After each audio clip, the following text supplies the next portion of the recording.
जब हम stealth bomber की बात करते हैं तो सबसे पहले अमेरिका के बी-2 स्पिरिट का नाम आता है।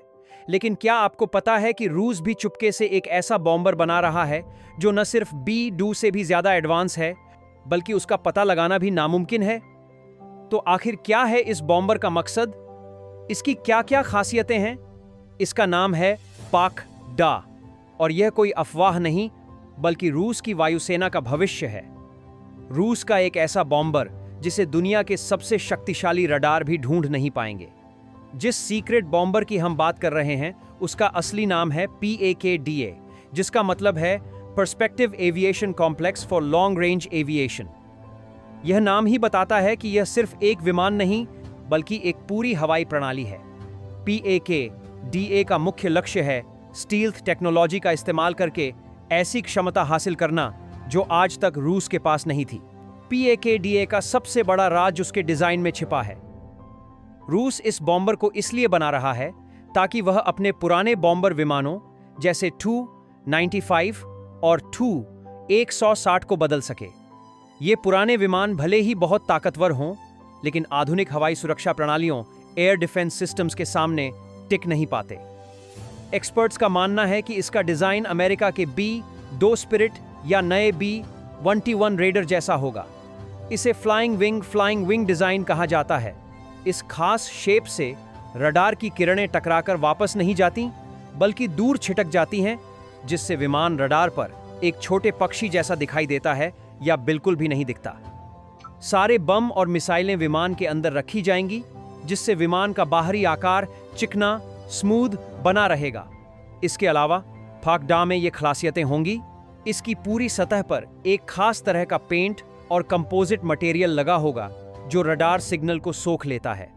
इंजन से निकलने वाली गर्म गैसों को इस तरह से ठंडा किया जाएगा कि इंफ्रारेड सेंसर भी इसे आसानी से डिटेक्ट न कर सकें। अब सवाल यह है कि रूस को आखिर ऐसे बॉम्बर की जरूरत क्यों है? इसका जवाब है आधुनिक युद्ध की बदलती प्रकृति। रूस अपनी वायुसेना को आधुनिक बनाना चाहता है। पुराने बॉम्बर विमान अब उतने कारगर नहीं रहे, खासकर तब जब दूसरे देशों के पास एडवांस मिसाइलें और रडार सिस्टम आ गए हैं। पाक-डा का सबसे खतरनाक पहलू यह होगा कि इसे हाइपरसोनिक मिसाइलों को लॉन्च करने के लिए डिजाइन किया गया है। अमेरिका के पास पहले से ही B-2 स्टील्थ बॉम्बर है और वह B-21 रेडर बना रहा है। रूस भी इस दौड़ में पीछे नहीं रहना चाहता। ये मिसाइलें इतनी तेज चलती हैं कि उन्हें रोकना लगभग नामुमकिन है। यह बॉम्बर इन मिसाइलों को दुनिया के किसी भी कोने में चुपके से ले जाकर लॉन्च कर सकता है। भारत के नजरिए से देखें तो रूस का पाक-डा प्रोजेक्ट बहुत मायने रखता है। भारत और रूस के बीच दशकों से मजबूत सैन्य संबंध रहे हैं। रूस ने हमेशा भारत को आधुनिक हथियार दिए हैं। अगर पाक-डा सफल होता है तो भविष्य में भारत को भी इस तरह की टेक्नोलॉजी का लाभ मिल सकता है। हमारे पड़ोसी देश, खासकर चीन, भी अपने स्टील्थ बॉम्बर जैसे H-20 पर काम कर रहे हैं।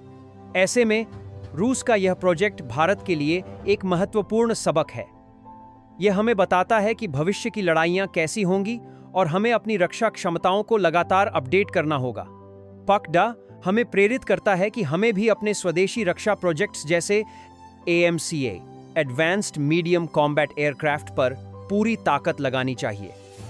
दुनिया की कोई भी ताकत हमेशा किसी और पर निर्भर रहकर अपनी सुरक्षा सुनिश्चित नहीं कर सकती। पाक-डा सिर्फ एक सपना नहीं बल्कि एक बहुत ही मुश्किल और महंगा प्रोजेक्ट है। स्टील्थ टेक्नोलॉजी बहुत महंगी होती है। अमेरिका का B-2 बॉम्बर दुनिया का सबसे महंगा विमान था और अभी भी यह पूरी तरह से ऑपरेशनल नहीं है। एक्सपर्ट्स का मानना है कि इसे सेना में आने में अभी और कई साल लग सकते हैं। जैसे जैसे स्टील्थ तकनीक आगे बढ़ रही है, वैसे वैसे रडार और एयर डिफेंस सिस्टम भी एडवांस हो रहे हैं। भविष्य में ऐसे रडार भी आ सकते हैं जो स्टील्थ विमानों को पकड़ सकें। तो दोस्तों, यह थी सच्चाई रूस के सबसे महत्वाकांक्षी और सीक्रेट बॉम्बर पाक-डा की। यह सिर्फ एक कल्पना नहीं बल्कि एक बहुत ही असली और महत्वपूर्ण प्रोजेक्ट है जो भविष्य की लड़ाइयों का चेहरा बदल सकता है। यह हमें बताता है कि दुनिया में हथियारों की दौड़ खत्म नहीं हुई है बल्कि और भी ज्यादा तकनीकी और जटिल हो गई है। इस बारे में आपकी क्या राय है? हमें कमेंट करके जरूर बताएं। अगर आपको यह वीडियो पसंद आया हो तो इसे लाइक और शेयर करना न भूलें